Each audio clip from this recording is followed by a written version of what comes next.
Hey guys, it's Olivie Blake, and this is me not writing.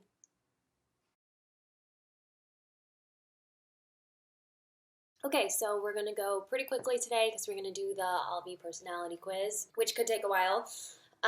So just some quick things. A reminder that this month's spell read is City of Girls. I talked about it last week. There's not too much to discuss, which is, I kind of figured nobody was going to want to discuss things at the end of December. There's sort of a lot going on. So just something to enjoy, although I will post some thoughts.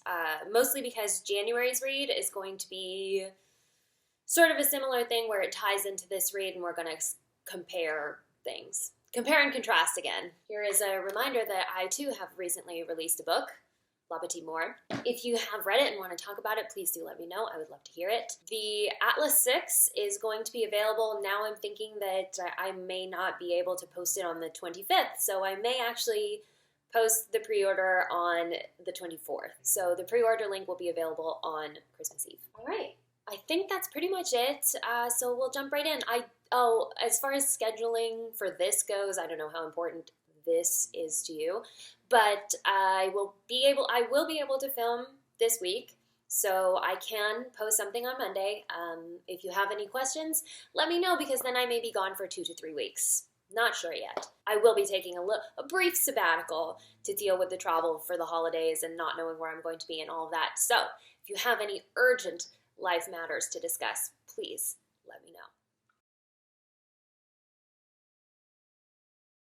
We have one question about love, and then we'll move into the personality quiz. So please help. I need some Olivie wisdom. I will do my best. Would you tell someone you like even when you know they'd turn you down?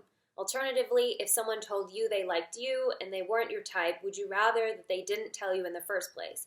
Or would you risk your friendship with someone by telling them about your feelings when you know the chances of them liking you back are slim to none? Okay, so let's see.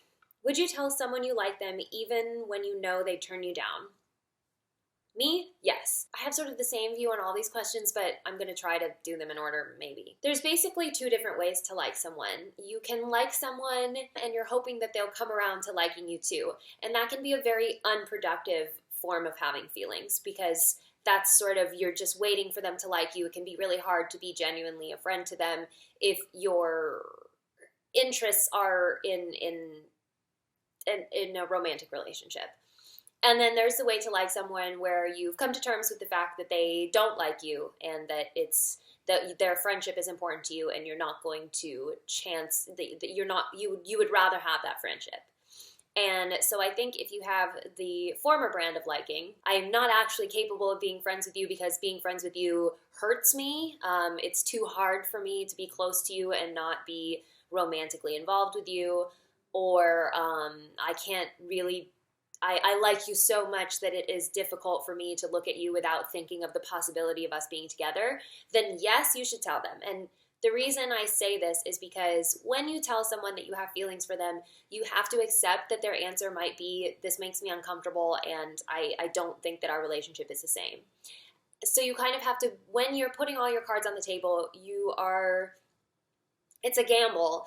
And the only thing that's not going to happen is things carrying on as they were before. You kind of have to rule that out as a possibility. There is a certain amount of selfishness to telling someone that you like them. You're basically saying, I need you to know this because it's for my own good. Which is why, moving into if someone told you they liked you and they weren't your type, would you rather that they didn't tell you in the first place? Yes, because you can't.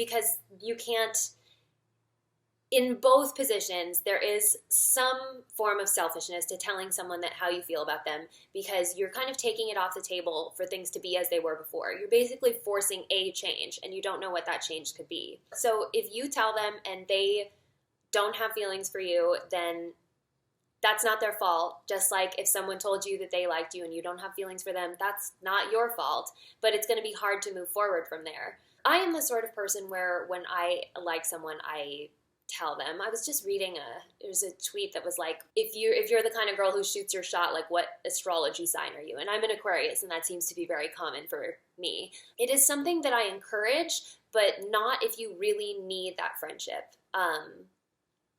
So, like I said, there's two different ways to like someone, and one of the ways to like someone is to really want them in your life in whatever form that takes, and to understand that they probably don't feel romantically about you. I think it's pretty rare for people to be surprised that someone that they spend a lot of time with has romantic feelings for them. I know it's glorified a lot in the movies, and it's definitely romanticized, the friends to lover thing, and you definitely could be surprised. But I think that very often, if someone you're friends with has feelings for you, you probably have some idea of it. So if it's the sort of thing where, like, they like someone else and they're telling you that they like someone else, or they're treating you definitely as a friend who's not romantically interested, and you really want them there, and you think maybe you can get over your feelings for them, or then that would be something to keep to yourself.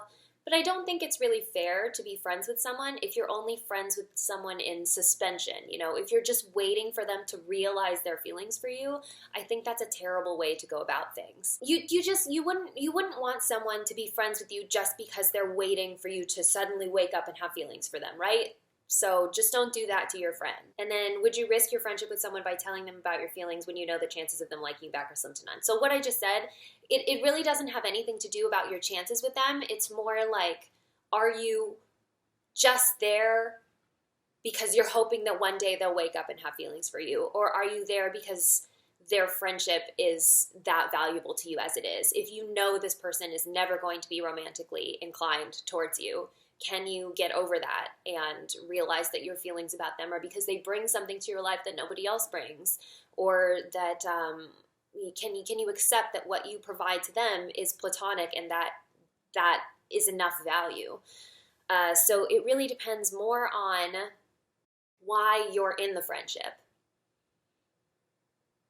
I wonder how coherently I've said this, but really it just depends on what you want out of this relationship. If you want it to turn into a relationship, then you need to tell them how you feel, because you need to put it out there, because it's not really fair to be friends with someone because you're in this like paralysis state of maybe it'll be more. Because if that friendship is just waiting for something to change, then it's really not friendship at all. But if you are fine, if you have reconciled with the fact that it's not going to turn into something, that they don't have feelings for you, then yeah, I would keep it to yourself.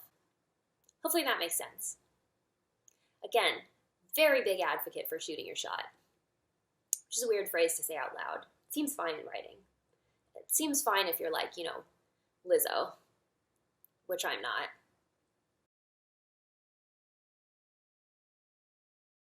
Okay, so let's get into the personality quiz. I'm a little bit rusty, so we'll see how this goes. So basically how this works is, I initially said that I could tell a lot about someone based on what their favorite stories of mine are, because I know what the themes are to the stories that I've written, and I could technically do this as like an algorithm. Like, the story Ride or Die has these themes, and then if you pick 4 that have overlapping themes, then that tells me something about you and what you like to read. What you like to read says a lot about who you are. So,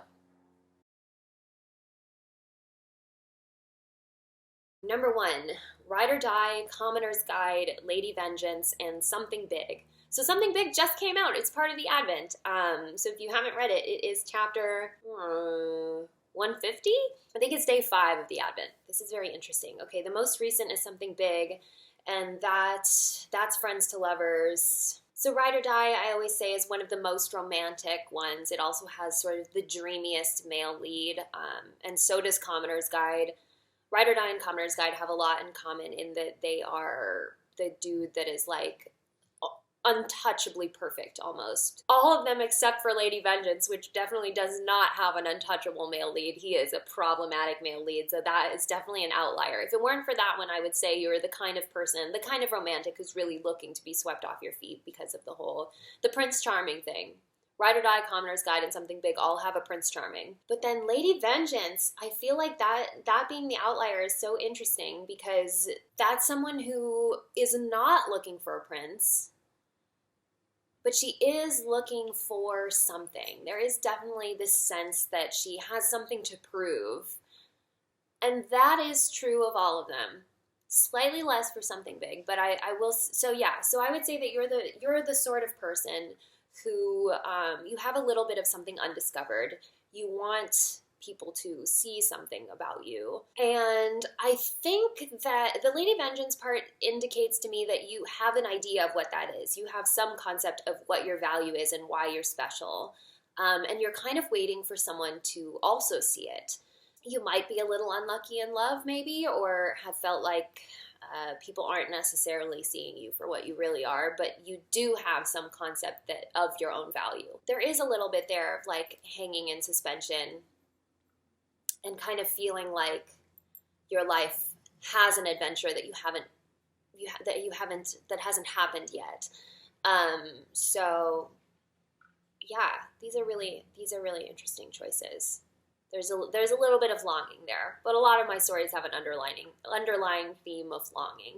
But yeah, definitely focus on the fact that you know your value. You know that there's something special about you that you can see in yourself. I think then it's just a matter of meeting the person who sees that as well.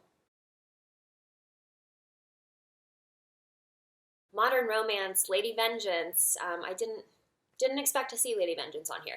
Modern romance, Lady Vengeance, divination for skeptics, and felicitous tidings from the nouveau riche, which was last year's advent, which is really cool. I did not expect to see that one on here. So nouveau riche is definitely like, well, it was basically a Great Gatsby AU. And then modern romance is like probably one of the grittiest ones. For something that that has magic in it, it's definitely uncomfortably real. There's definitely some focus on the ensemble aspect here.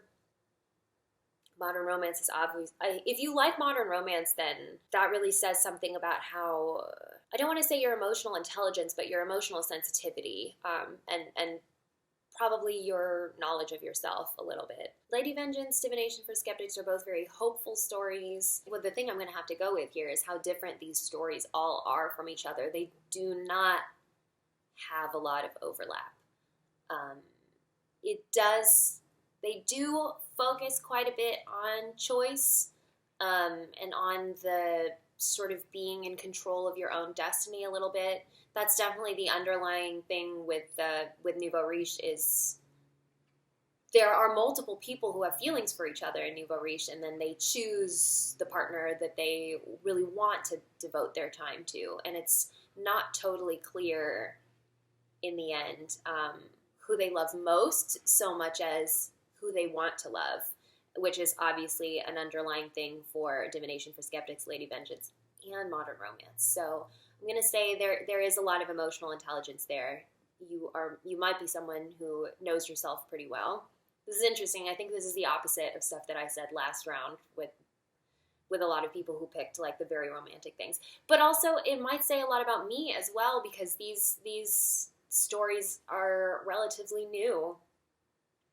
And my recent writing has been a little bit more about characters who do know themselves and are making choices, and less is falling into their laps so much as the things that they decide to go after. So maybe we've both grown a little bit. Maybe you're in the same place I am, where you are recognizing, I don't know, maybe you're getting older. I mean, we are all getting older, but maybe you're getting older in the same way I'm getting older, which is that you're starting to realize that it's less about waiting for things to happen to you and you making things happen, and making choices that are sometimes very difficult. Maybe you've already had to make some difficult emotional choices. Maybe you've broken up with a significant other. I don't know if it was recent, maybe not, but maybe you've already had that experience, and so you are recognizing something in these stories that feels familiar. So you're me. Just kidding. Commoner's Guide, Divination for Skeptics, A Hive of Scum and Villainy. Okay, this is easy.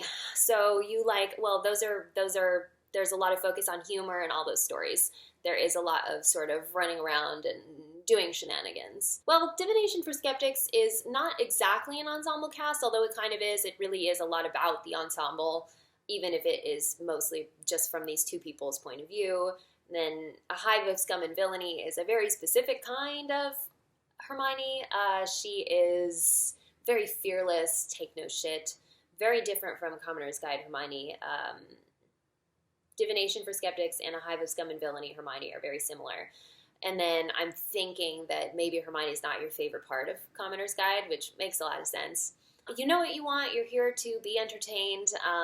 You obviously appreciate having a main character who is really sort of comfortable in herself. Again, I feel like this does reflect a lot on the changes that I've made.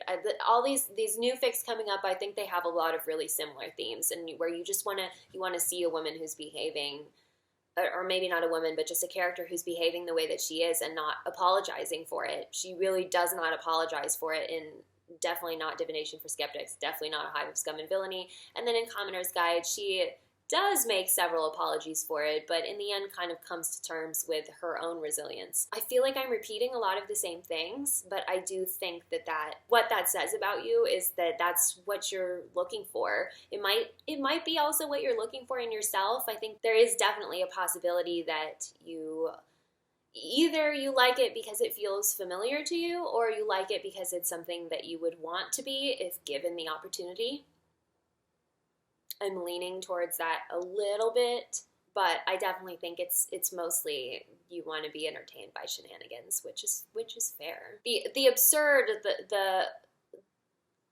absurdity is entertaining to you, which it also is to me. You guys are all just me. Death Wish, Youth, and Things About You. So interesting choices. Well, let's start with Things About You. So that is the Theo and Daphne sort of follow-up to Nobility. A lot of people liked Things About You more than Nobility because Things About You is actually a romance, whereas Nobility is not. Things About You has two very unproblematic main leads who definitely do I wouldn't say it's so much enemies to lovers as it is just a misunderstanding that gets cleared up over time. Yeah, I feel like there's some underlying wistfulness of youth to these choices. Obviously, that's youth's main thing, is it's a love story, multiple love stories, and sort of realizing who's right for you and who's wrong for you at a very vulnerable turning point. Youth has a lot of the same themes as Clean, but it's more of an ensemble, so you get the different coming-of-age stories, essentially, and you get more of a villain who stays a villain, so that's interesting. Yeah, I think I'm gonna say there's a definite underlying wistfulness to these choices, the feeling maybe a little bit lost and a little bit misunderstood and wanting someone to figure those things out about you, which is not that distinct from the earlier choices, except that there's definitely a more whimsical sense to these choices. They're intimate, and they're brief, like, you know, it's zooming in on these characters' experiences and just seeing like a little glimpses of their lives, which I think is what's giving it that sense of more longing than when I've said it before.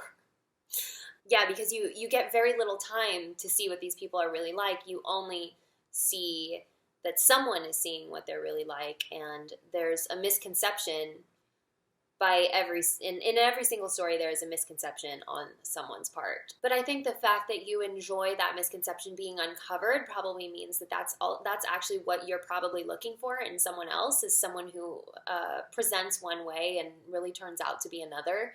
And I think that shows a lot of patience. I think that's a lot of understanding, probably empathy. I would guess you're a pretty empathetic person. I would also guess you're fairly young, but not too young. I'm going to guess like early 20s. I really try not to be specific because I don't want to be wrong, but that's the guess I'm going to go with that guess. There's also a sense of life being a little bit stalled to all these stories, that like people aren't really sure what they're going to do next. I'm just getting very early 20s vibes. And a lot being left to figure out, but like the willingness to do it and the desire to do it. Nobility, Ride or Die, Commoner's Guide, and Clean. I feel like I probably did this last year. This is a pretty common set of 4.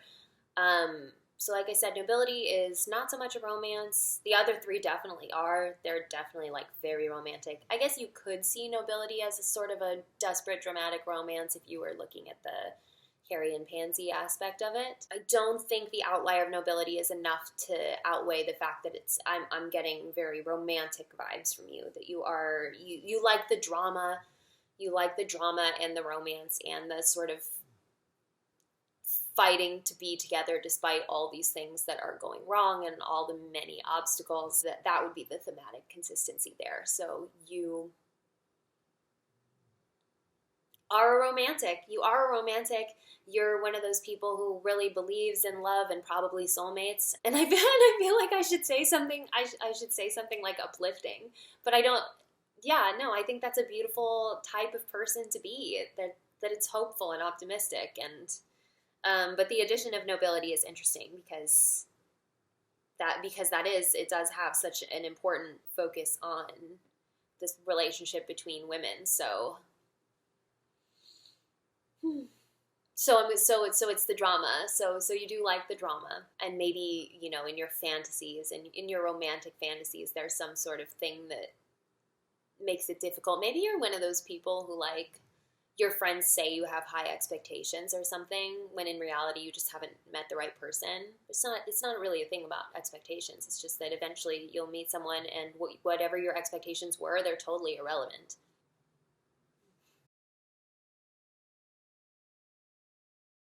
Survival techniques, commoner's guide, black jeans and Daphne blue, and nobility. So survival techniques is, I'm not even sure how I would define. I never know how to define the way I write Pansy and Percy. It definitely has something to do with the uncovering misconceptions about the person that you're with. Pansy as a character has a lot of insecurity, which she also has in nobility, which Hermione has in Commoner's Guide, but is very absent from Black Jeans and Daphne Blue. So yeah, I'm gonna go ahead and say that you probably relate to the heroine who isn't totally sure what she's doing, who maybe lies to herself a little bit. They all seem to do that.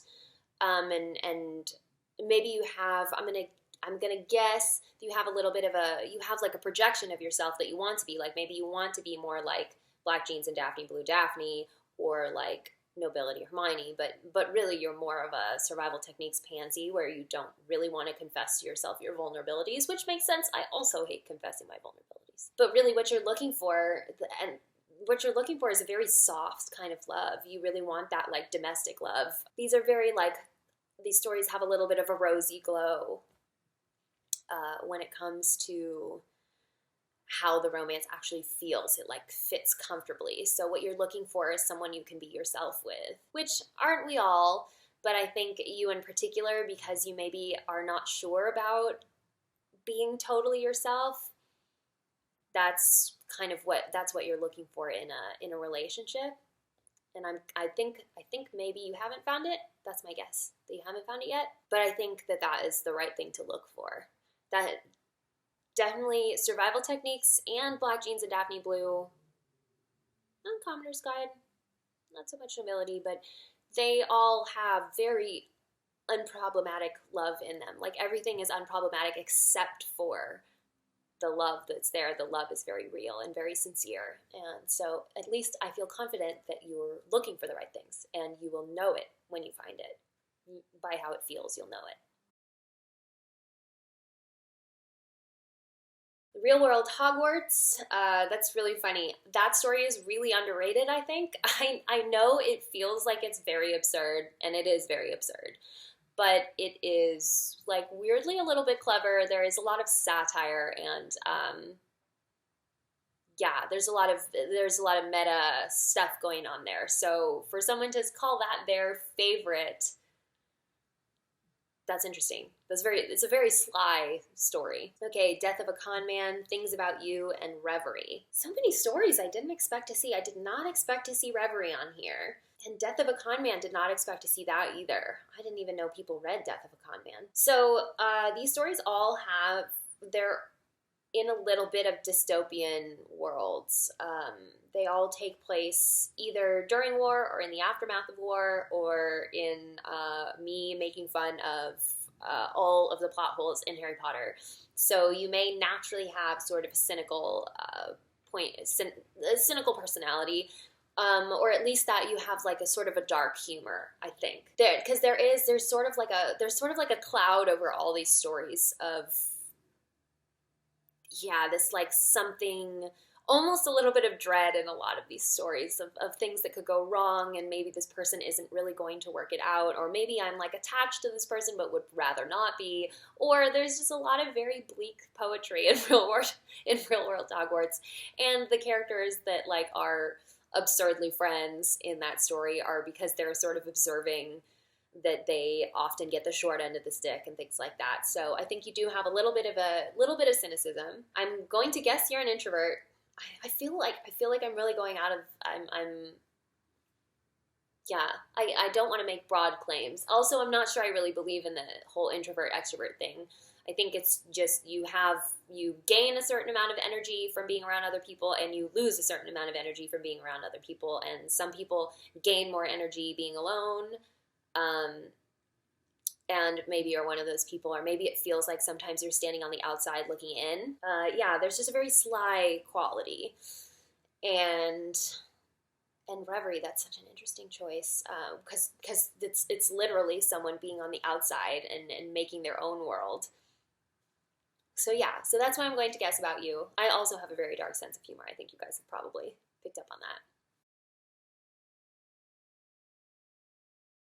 Divination for Skeptics, Movements, which is the Sirius and Pansy one-shot that I wrote a long time ago, and Commoner's Guide, but specifically the Harry and Pansy aspect.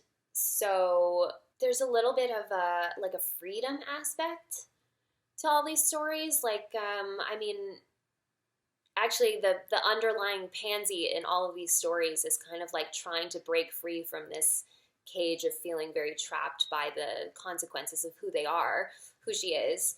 And so, yeah, I think there's a little bit of you're in this box, you dislike being in this box, and you would like to break out of it. And maybe that's, yeah, a little tough, because I'm making guesses about what you like about Divination for Skeptics. It could just be that you find it funny, but I'm thinking that because of the underlying Pansy thread here, these are sort of like fantasies, an extrapolation of what you would want your life to be like if you were a little bit braver, maybe, or if you pursued things more.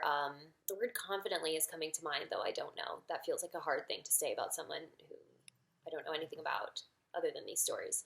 But yeah, but you know what? That's what I'm doing here, is telling you your personality. So I'm going to go ahead and say that I think that maybe you wish you could do some of the things that these characters do. You maybe want to have the confidence that these characters have, in which case you should just do it. I was just telling someone recently, they were telling me how much they were struggling with ice skating, like at an ice skating rink, and I used to ice skate, and I was like, I don't think that ice skating is really a skill so much as either you're afraid or you're not. If you're afraid, you can't skate, and if you're not afraid, then you can. Like, there's not a whole lot of skill to it, to just the motion of doing it. It's either you're afraid that you're going to fall or you're not. And I think maybe you're a little afraid that you're going to fall. But if you weren't, then you'd be ice skating. I hope that makes sense. Clean, Black Jeans and Daphne Blue, and Paradox. Well, Clean and Paradox both have like a soulmate aspect to them. They're for sure the most soulmatey stories. And then Black Jeans, they're also all three of these involve very young characters. They're teenagers in all of them. So you might also be very young. In Black Jeans and Daphne Blue, we've talked about this a little bit, that they are so protective of each other in that story. And same with Clean and Paradox.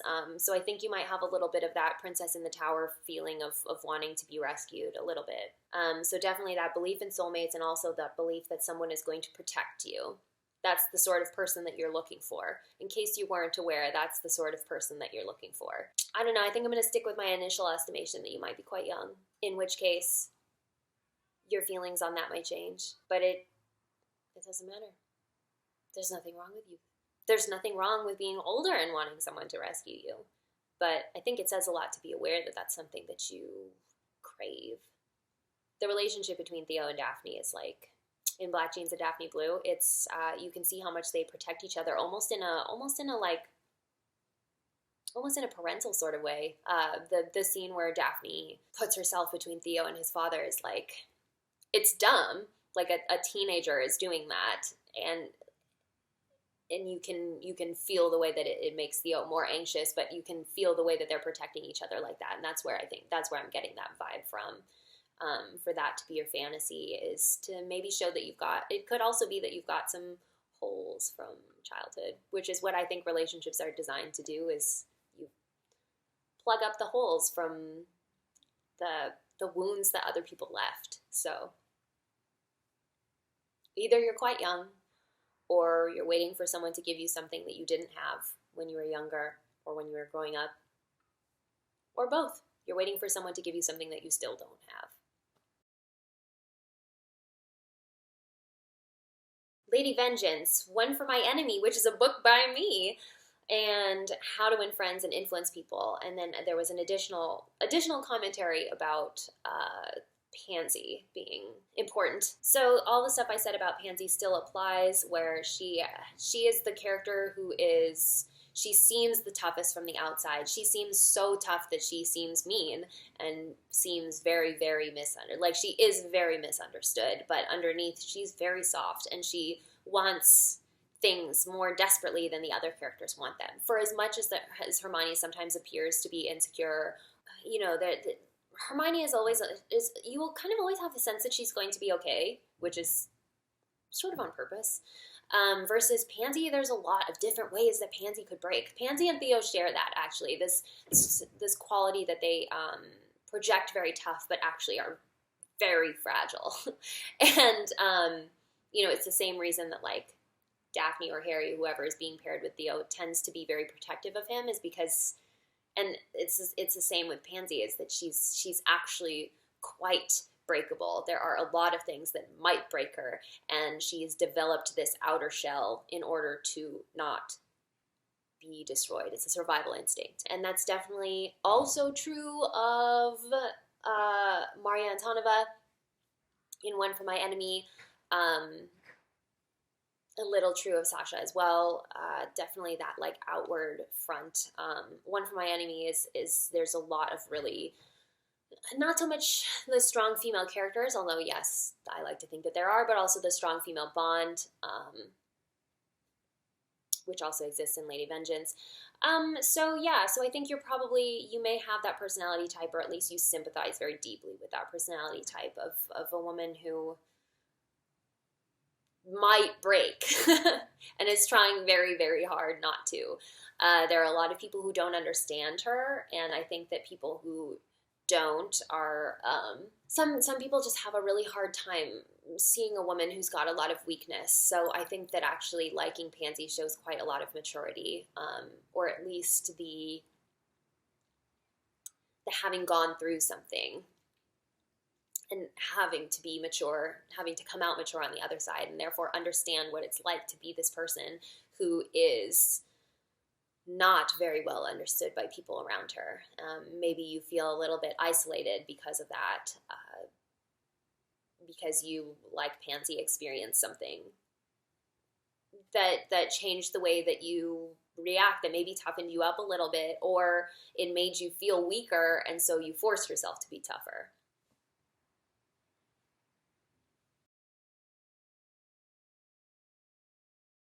Finally, How to Win Friends and Influence People, The Commoner's Guide to Betting a Royal, Divination for Skeptics, and Masters of Death. So these are all ensemble casts. Again, Divination for Skeptics is technically only 2 points of view, but I'm going to call it an ensemble. And getting to see, well, I like ensemble casts too. These are all very character-driven stories. The plot is a little convoluted in How to Win, but mostly it's about what these characters are up to. A little convoluted. It's very convoluted. But the point is, you're here for the characters, you're here for people, that's what you find interesting. To list Masters of Death is very interesting because there's definitely a bar for people who get it and people who don't get it. There are people who don't understand the game, and it's kind of like either you get it or you don't, is something I've observed from hearing people talk about it. I mean, even I'm not going to go into the Immortal game right now. That would take forever. I could write, a whole thesis on the Immortal game. I did. It's called Masters of Death. But yeah, so having that like understanding of people around you and also interest in people around you, I would guess you're a pretty empathetic person. But you can also see the humor in things and the mundane. A lot of what I have done in those stories is take things that appear very like either magical or royal or really like daydream sort of things and made them very mundane. And the magic is in the mundanity. The magic is in the humanity. So for you to be someone who sees that, I'm going to call out another introvert, or at least you do enjoy being inside your own head. That's my guess. Okay, well, I went on for a really long time, and I don't know that I got any of this right. Comparing these works and realizing how many of them do have similar themes or give me the same like sensation has indicated to me that I think that my recent works, I know my recent works have very different quality to them than my older ones. So it's not that surprising to me that most people are choosing stories that are chronologically from the same eras, stuff that I was writing at approximately the same time. For example, How to Win and Masters of Death were written around the same time. One of My Enemy and Commoner's Guide were written around the same time. Divination for Skeptics and Lady Vengeance probably written from the same mood, which is funny to think about. But yeah, so some of you have been on this emotional journey with me. It's kind of cute. So anyway, so I'll be here next week if you want. Go ahead and ask me anything before we dart off for the holidays, although I'm sure we will all be already quite busy. So yeah, this has been me, Olivie Blake, not writing, and I'll see you next week.